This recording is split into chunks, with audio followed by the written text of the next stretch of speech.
Hi, production team. Just another recap and also just relevant information, past, present, and future. So, on a quite a positive note, we are getting really good feedback into what is happening with production. And you know what? Uh, you guys are to thank for that because I know that we're heading in a kind of a different direction, but you are the people that are making this happen.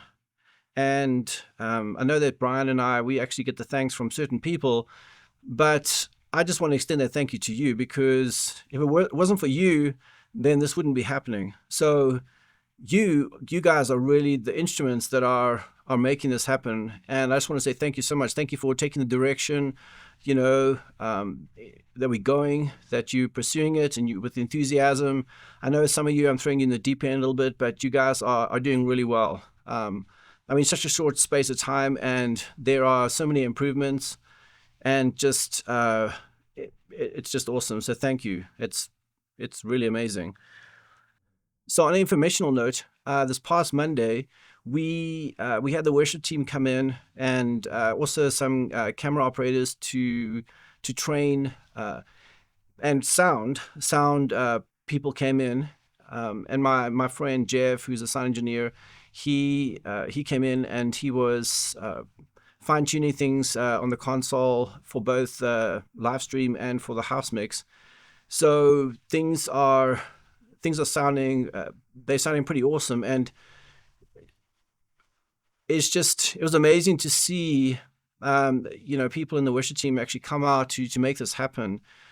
And for me, I'm kind of like the new kid on the block in some ways for you guys. I've been doing this for a while, but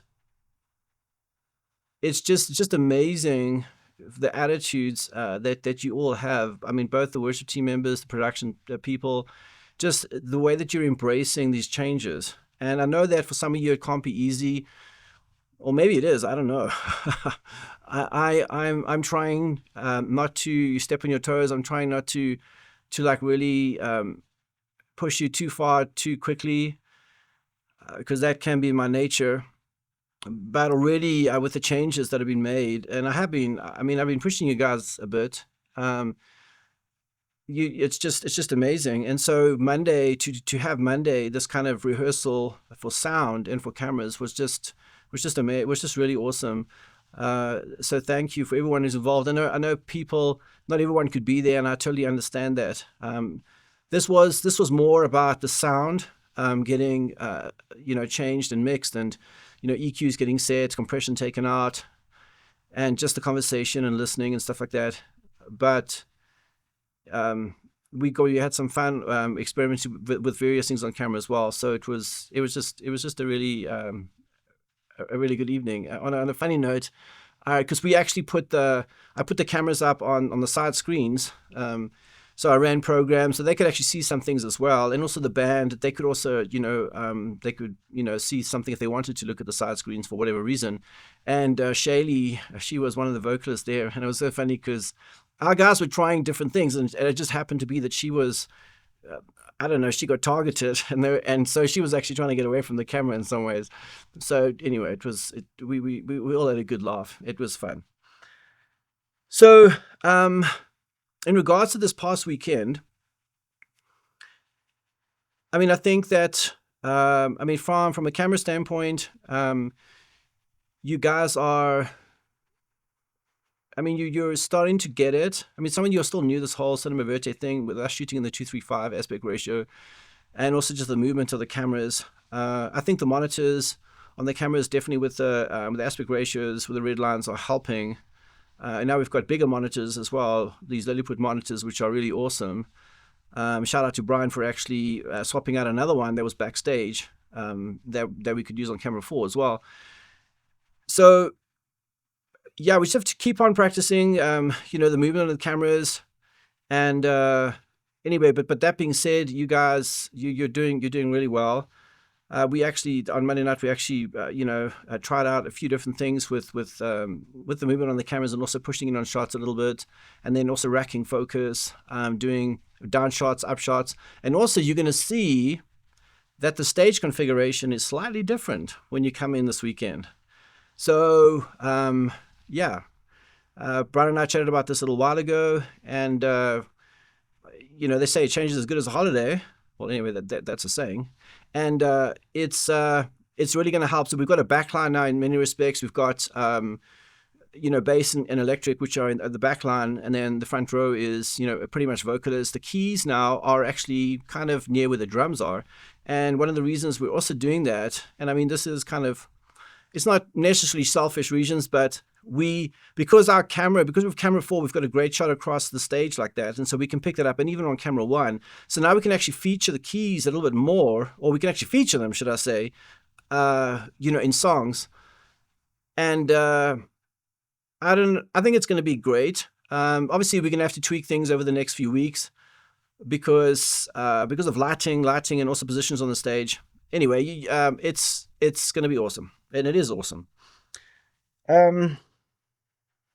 So something I noticed on the live stream was that when the lady vocalist, when Darlene and Shaylee were leading a song, when it was their turn to do the song, the sound was like really down.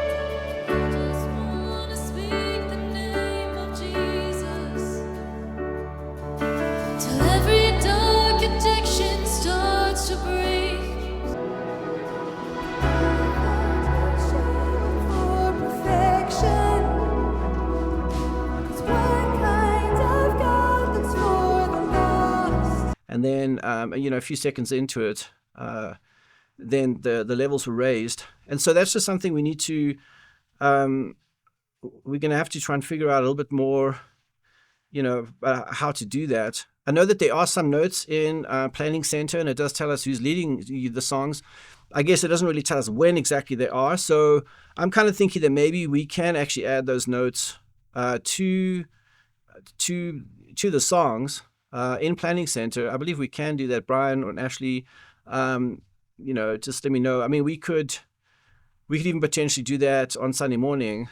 Just type them in, us. I could maybe do that, or some people could do it. I don't know. Or even if they take other kind of notes as to when it's going to happen.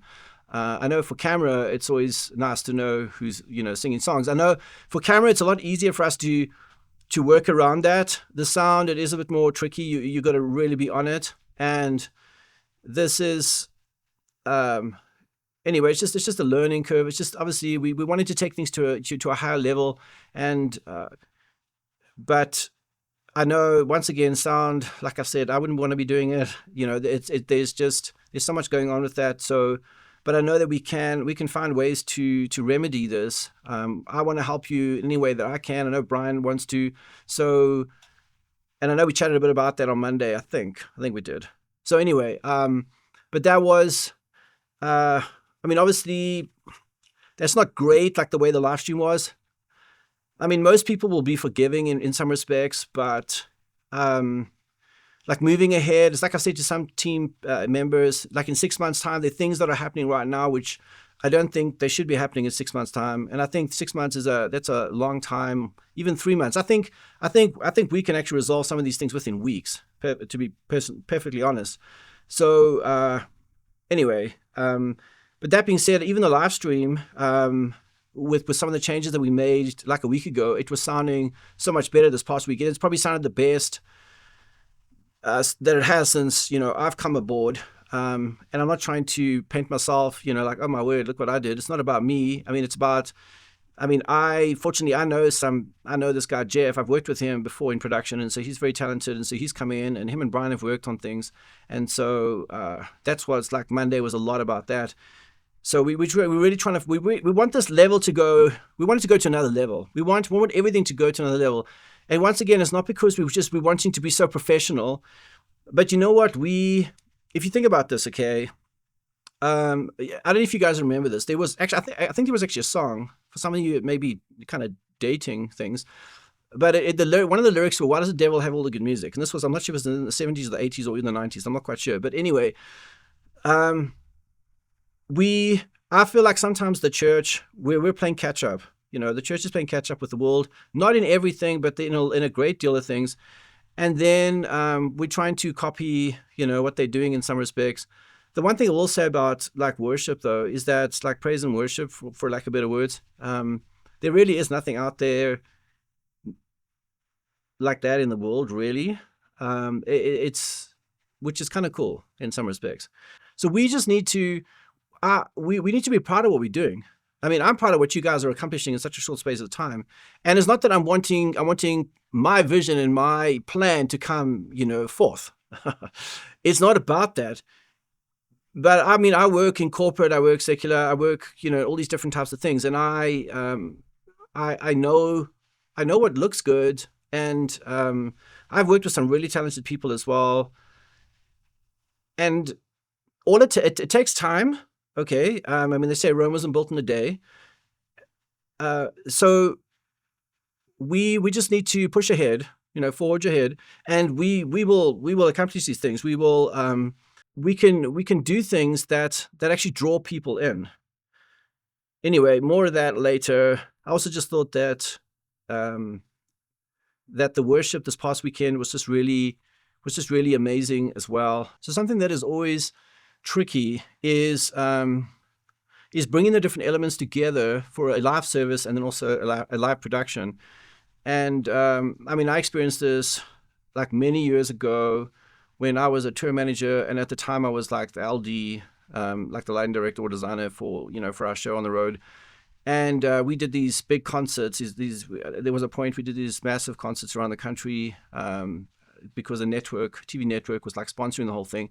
Anyway, they're bringing in cameras and all this kind of stuff. And back then, I don't know if you guys know much about standard definition and high definition. Anyway, these cameras were all like the standard definition, and so they need a lot of light. And in some ways, I felt that some of the concert experience was ruined because of how much light these cameras needed. And of course, we had all our lighting, and on camera it looked great, but in the room it was not so great. So obviously with HD now you can do so much more. I mean, the cameras can handle low light so wonderfully. That being said, though, there are things on camera that just don't look the best. Like, just to give you an example quickly, like red hitting skin tone is not always the greatest thing. Green is, like terrible unless you're wanting the person to look awful. Yellow is also not that great. And so when we come to backgrounds as well, backgrounds can be very distracting when you're on certain shots on camera.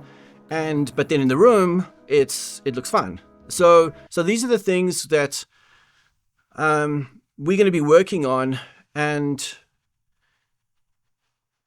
so we're not.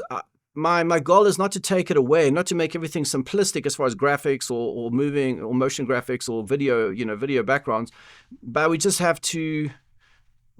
We got to be intentional about these things as well, creating a great experience for the people both in the room and online.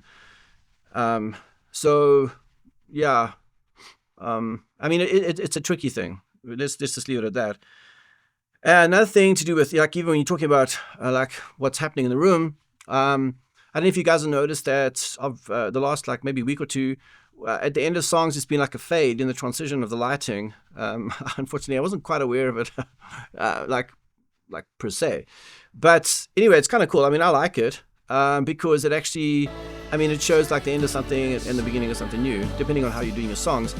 And so we just need to make sure that we actually go to like a wide shot on that, because especially, I mean, we do not want to stay on a close-up, which unfortunately I think I was a bit distracted the one time, and I think we did for longer than what I had hoped for.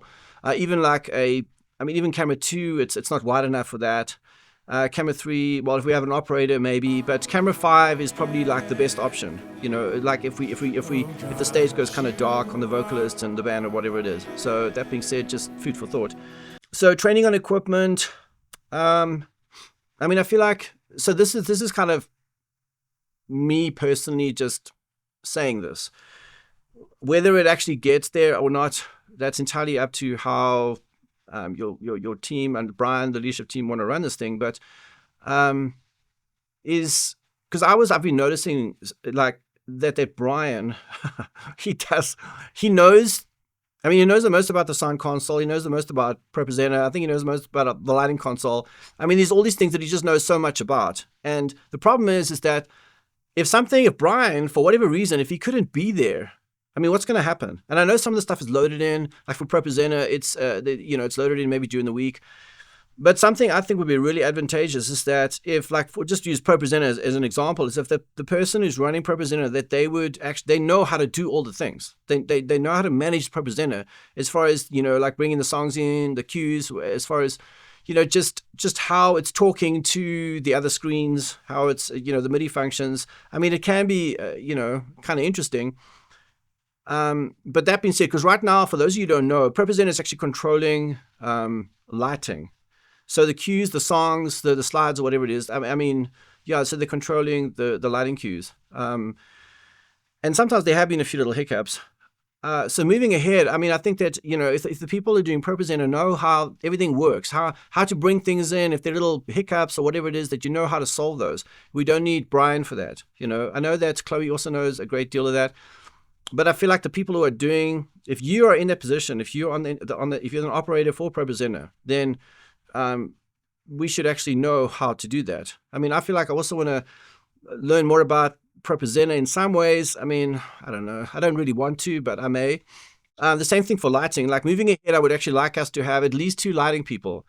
So if you guys know anyone who's creative or they want to get creative, they're a little bit techie, that's kind of where I would like it to go, because then we can actually, the lighting can just become just more intentional in a song. It's not that we're gonna start strobing and going all ape and stuff like that, but it's gonna bring a creativity which is really going to help. It'll impact not only the people in the room, but it'll impact, for what's happening on camera. Sometimes it'll actually, with the way the lighting will be, it'll actually probably be more, the people in the room will actually feel it more than the people online. And it'll actually, it'll create focal points for, the congregation in certain songs and stuff like that. It'll help with the mood of things. I will see if I can find a video to kind of illustrate some stuff, if I have time. But I hope you're understanding and you're getting my heart in this whole thing. You guys are amazing. And I feel like we can, the sky's the limit. We can just go for it. We can have fun with this thing. And that's the thing, is I want you guys to have fun with this. If you're not having fun, let me know.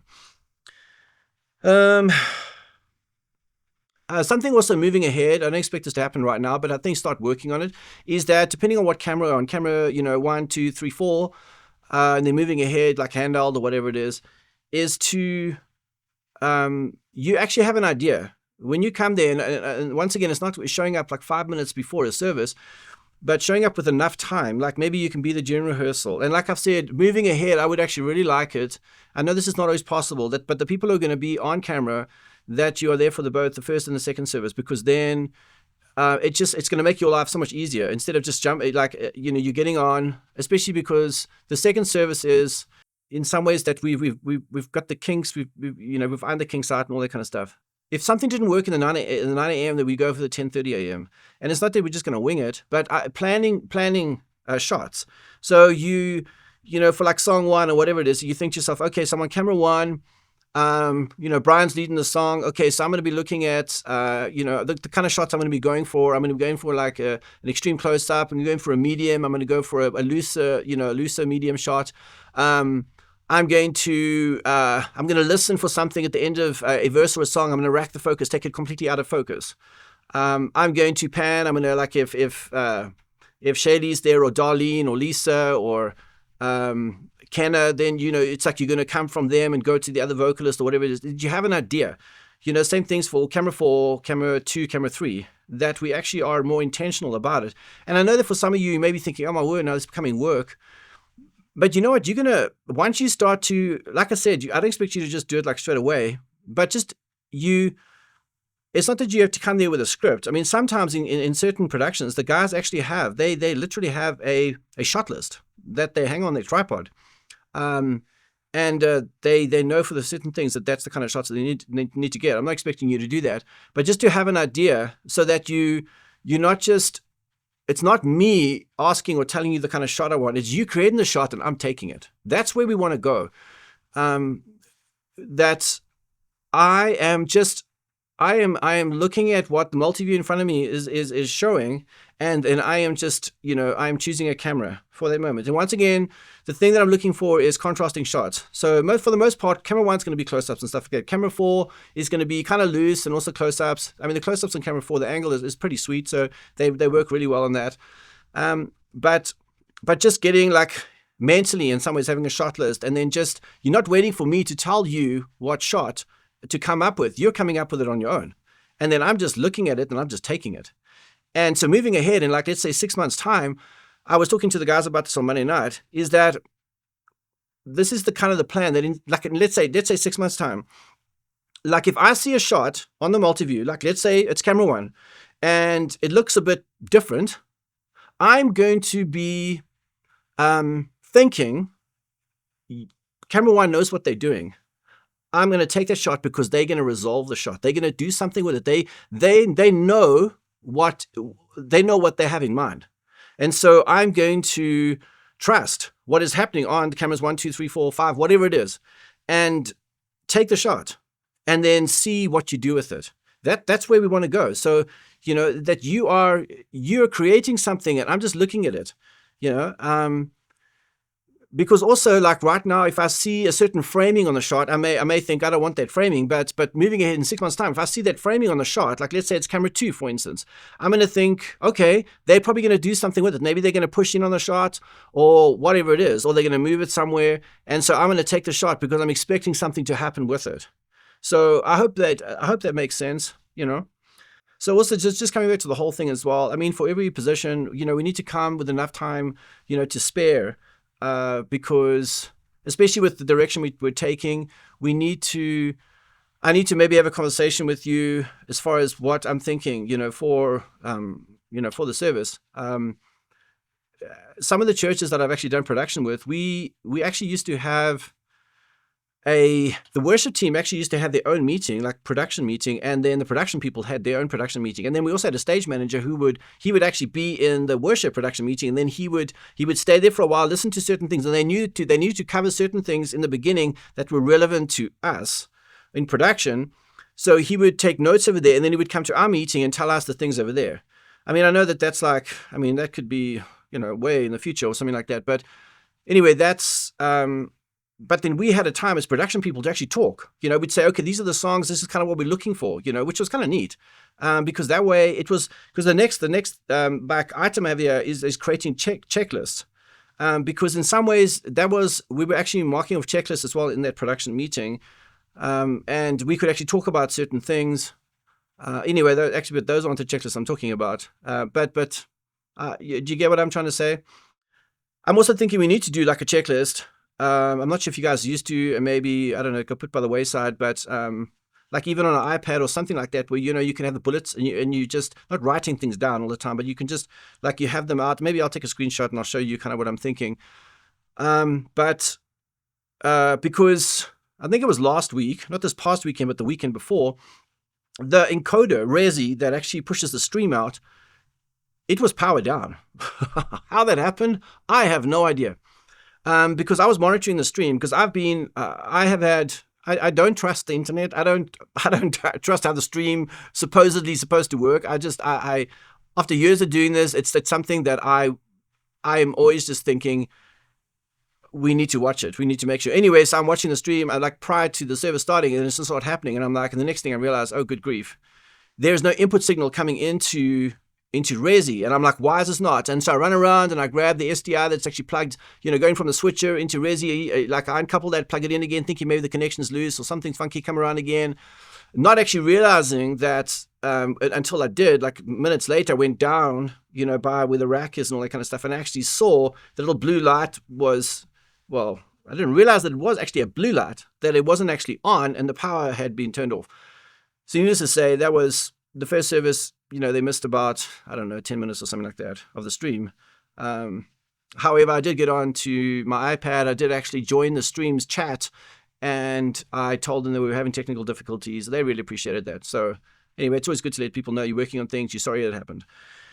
So, yeah. Anyway, this was probably longer than what I was hoping it would be. But I'm excited about where things are going. I'm excited about that you guys are excited too, and that there seems to be like a bit of a buzz, with what's going on.